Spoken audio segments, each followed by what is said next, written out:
with 320 pounds of energy per square inch. But will it be enough force to break through 16 slabs of granite?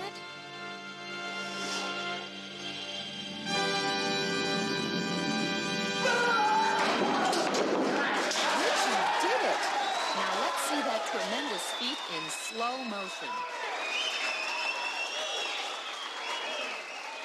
A new world's record. The view from the top, like looking out a fourth-story window. And down there, just that tiny single wheel. Dennis says getting started is the tough part of the act. That and the wind. He began riding one-wheelers at 13. At 22, he's sitting on top of the world's height record for unicycles.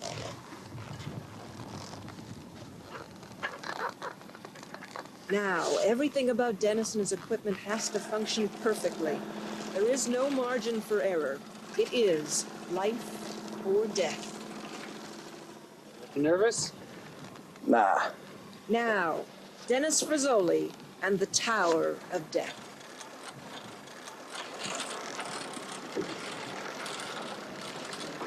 How does it feel? All right. This stunt is so hazardous, the Guinness Book of World Records has refused to recognize Dennis. They say the ride is too dangerous, since no safety equipment is used.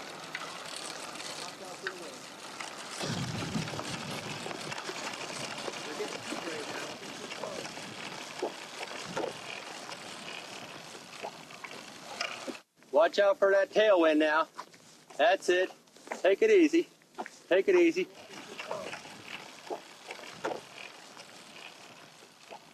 You can start your turn now. Come on.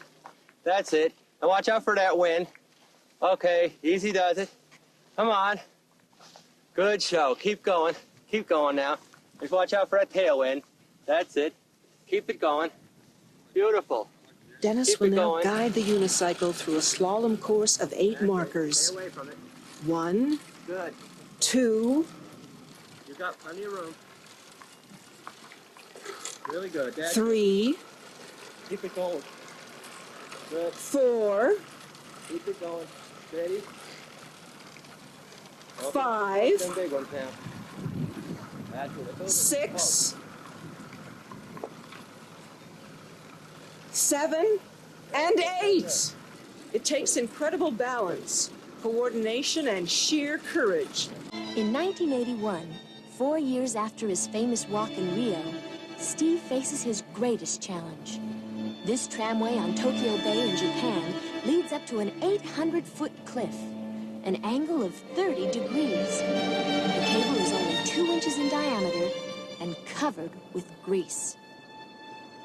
Sometimes, like in Rio de Janeiro, I had to clean the grease off the cable. But like in Japan, where it was very cold climate, the grease acted as more of a tarry substance. The particular type of grease that I use is very, very gummy and very tarry, so that it provides traction. I could walk maybe 500-600 feet before I had to sit down and put more grease on my feet. 2 days before I did the walk, a big hurricane came off of the ocean, and so the winds would be whirling and twisting. And then as I got up to the first mountain peak, it was more of a straight-on, hard-blowing wind. And then as I walked out into the middle of the second section, the winds would hit the bluffs, and so I'd have updrafts and downdrafts. And then not only counting the helicopter overhead and the big funnel of wind that hit you. It was quite an experience. I always look about 3 feet in front of me. Because the nature of the way the cable is moving and bouncing up and down all the time, I have to be aware of exactly how I'm placing my feet. What is really happening is that I'm transmitting the energy or the motion that's going through the cable out through this balancing pole. The bizarre test of endurance and sheer nerve is held at Hartbeespoort Park in South Africa. His name is Peter Snyman, and he is sharing his glass wall cage with 24 of the world's deadliest snakes. His companions include black mambas, Egyptian cobras, puff adders, and tree snakes.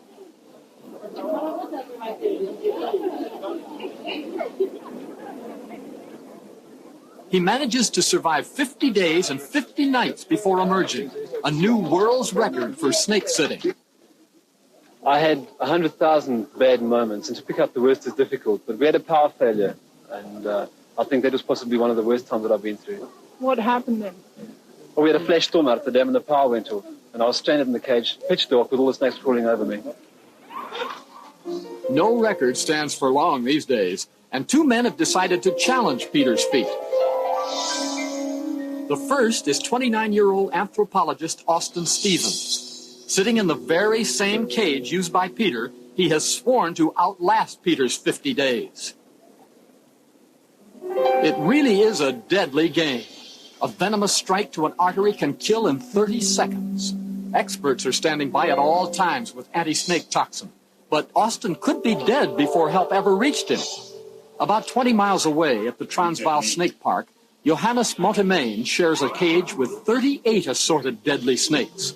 He has announced that if Austin stays 1,000 days, he will stay 1,001.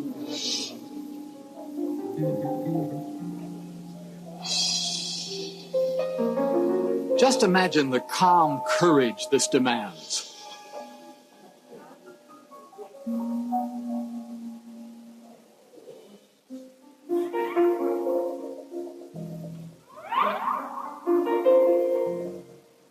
What do you suppose his dreams are like?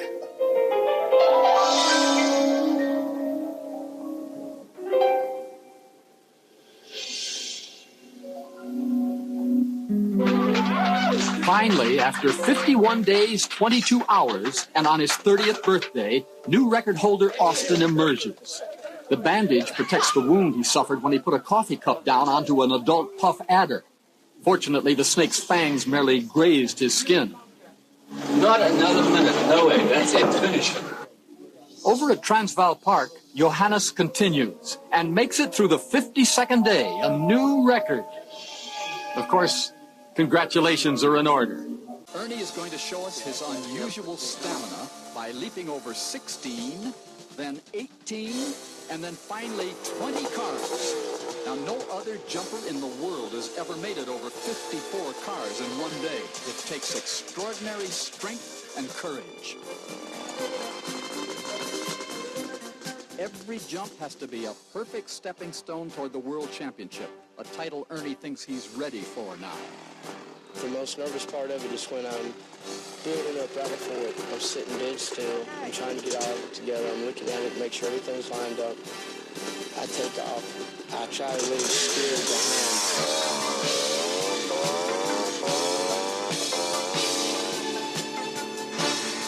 He's off. And safely over 16 cars. Now he'll add 2 more to the line. For every car they add, Ernie has to go an extra 2 miles an hour to clear the jump. You don't even feel a difference that slight in your car, but when you're flying through the air 15 feet off the ground, every extra bit of speed makes the bike that much harder to control. And he's ready for his try at 18 cars. Earlier this year, Ernie had a brutal crash on a jump. He says that once you wreck, you never lose the memory of going down at 70 miles per hour. Every time he approaches the ramp for a jump, he sees that crash over again in his mind.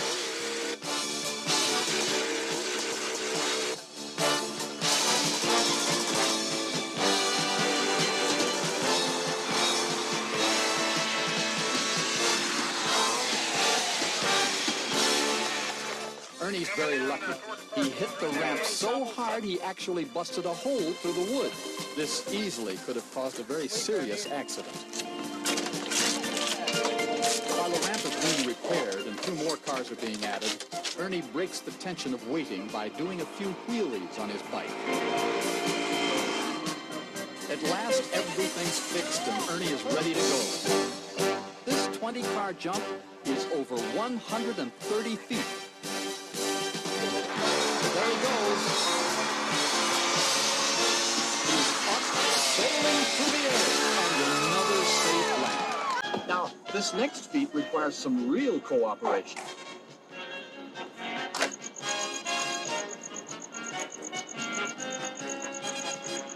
Manuel protests that Hugo keeps getting underfoot, but he appreciates his brother's level-headed attitude and constant support.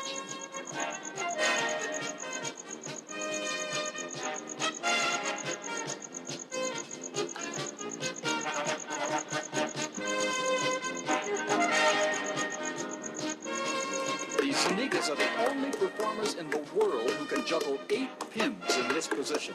5 on top, 3 below.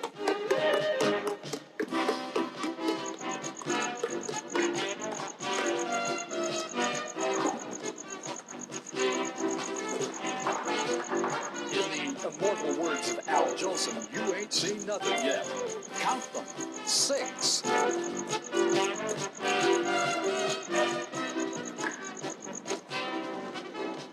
Now, watch and see why they're so great. 8.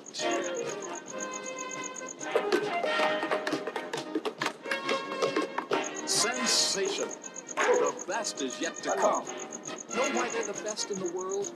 Would you believe that now they juggle 9? Now watch this record-breaking performance in slow motion. Tom needs plenty of rosin on his hands for this next throw. The most difficult and dangerous trapeze stunt ever conceived. 5 360-degree rotations. A triple, twisting, double, backward somersault. Bill Whitmire gets set. It'll be a world record if they make it.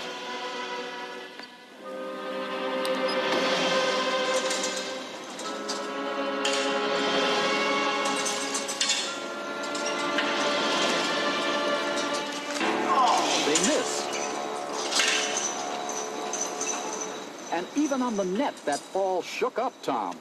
But he climbs the ladder for another try at doing what no man has ever done before.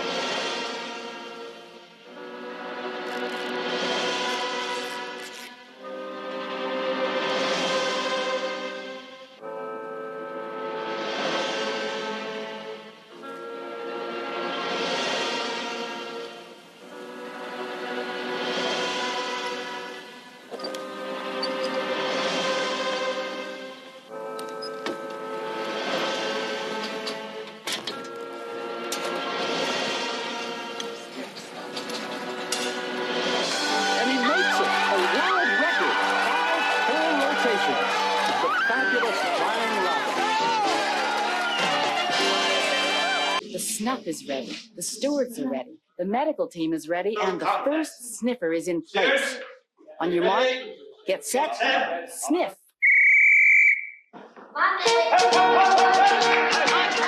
This probably isn't your idea of how a gentleman takes snuff, but when you're sniffing snuff at speed, you just have to put your nose to it and get on with it.